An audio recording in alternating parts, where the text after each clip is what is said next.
महापुरुषों के सम्मान में डब्ल्यूसी मैदान में और औरंगाबाद में अंतिम हिंदू सम्राट पृथ्वीराज चौहान जी एवं उनके कवि मित्र चंदबर दाई जी का भव्य प्रतिमा का अनावरण किया गया। अनावरण कार्यक्रम में कई लोग मुख्य अतिथि के तौर पर शामिल हुए। इस कार्यक्रम में नवीनगर विधायक डब्ल्यूसी ने अपने संबोधन में कहा कि महापुरुषों के सम्मान में डब्ल्यूसी हमेशा तैयार है। किसी भी तरह से कोई भी बाधा उनका मान सम्मान में आती है तो वो इस बाधा से लोहा लेने के लिए हमेशा खड़े हैं। आगे और क्या बातें उन्होंने कही, देखिए इस पूरे वीडियो में। इस औरंगाबाद के धरती पे आप लोगों ने शेर सिंह राणा जैसे सपूत को बुला के सम्मानित करने का काम किया है। मैं इसके लिए पूरे ट्रस्ट और पूरे कमेटी के लोगों को मैं दिल से धन्यवाद देता हूं, क्योंकि इससे पहले बहुत सारे वक्ता बोल रहे थे।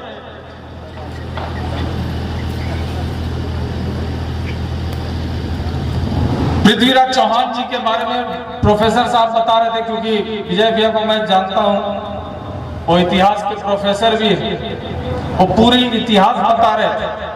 और मुझे जो ज्ञात है, जो हम लोग पढ़े,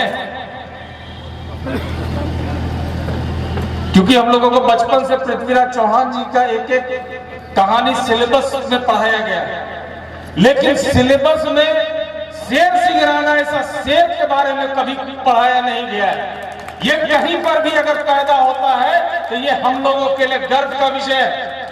अगर हम लोगों के पूर्वजों का अगर अस्थि कलश कहीं रखा हुआ रहता है तो कोई व्यक्ति छुट्टी मनाने के लिए अफगानिस्तान नहीं गया था, किस परिस्थिति में यह व्यक्ति अफगानिस्तान गया था, इस चीज पे चिंता मनन करने की जरूरत है। ये उस समय फरारी के जीवन में थे, जेल तोड़कर निकले थे, और उसके बाद जब पूरा हिंदुस्तान का पुलिस खोज रहा था, सबको चकमा देकर ये अफगानिस्तान जाकर अस्थि कलश लाकर हम लोगों के बीच में लाकर रखने का काम किया है। मैं तो इस व्यक्ति के चरण छूकर मैं चाहता हूं कि इनसे आशीर्वाद लें, और इन्होंने साबित कर दिखाया है कि अगर इतिहास बनाने से बनता है, गाने से नहीं बनता है।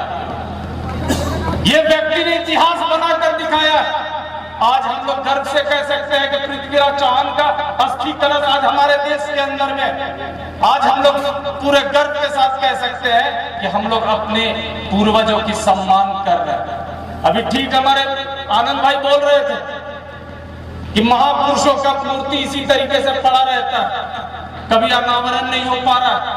हम और अशोक भाई बात कर रहे थे कि हम लोग अब पटना में भी पृथ्वीराज चौहान जी का हम लोग आदम का प्रतिमा लगाएंगे, हर जगह लगेगा, हर जगह हम लोग लगाएंगे। ये लेकिन विषय ये नहीं, विषय ये भी है, अगर आप लोग देख रहे होंगे कि जो पृथ्वीराज चौहान के बारे में कहा जाता है कि वो ही एक शख्स थे जो शब्द वेदी बांध चलाना जानते थे। लेकिन भाई दिक्कत यहाँ हुई नहीं है कि शब्द वेदी बांध चलाना जानते थे, वो बांध तो खत्म हो गया, लेकिन शब्द वेदी तो अभी भी चल रहा है।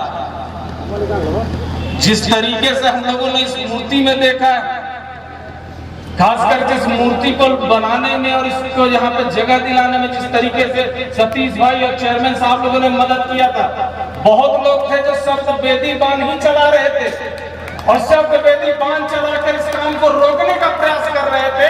मैं एक बात स्पष्ट तौर से कह देता हूं कि यहाँ पे जब तक हम लोग हैं, किसी भी महापुरुष का, अगर पृथ्वीराज चौहान ही नहीं, किसी का भी अगर आदम का प्रतिमा लगेगा, अगर उसको कोई बावधान डालने का कोशिश करेगा तो डब्ल्यूसी ऐसा व्यक्ति खड़ा है हरदम आप लोगों के लिए। आप निश्चिंत होकर आगे बढ़ने का काम कीजिए। मैं अंतिम में धन्यवाद देना चाहूंगा कमेटी के अध्यक्ष अपने गार्जियन राजविंदर झा को, कमेटी के सदस्य संजय सिंह जी को, संतोष जी को, अनिल जी को। सबसे तो ज्यादा मैं अपने गार्जियन ज्ञान जी को मैं धन्यवाद देना चाहूंगा, प्रोफेसर विजय जी को मैं धन्यवाद देना चाहूंगा, जगदीश सिंह जी को धन्यवाद देना चाहूंगा। कोई लड़ाई ना होगा। बबलू जी को, विकास जी को, रवि जी को, भोला जी को, नागेंद्र जी को, सुजीत जी को, विनय जी को, क्योंकि इन लोगों ने बहुत मेहनत किया है। अपने गार्जियन सतेंद्र चा को, संजय भैया को, जो मुखिया है, इन लोगों ने दिन रात मेहनत किया।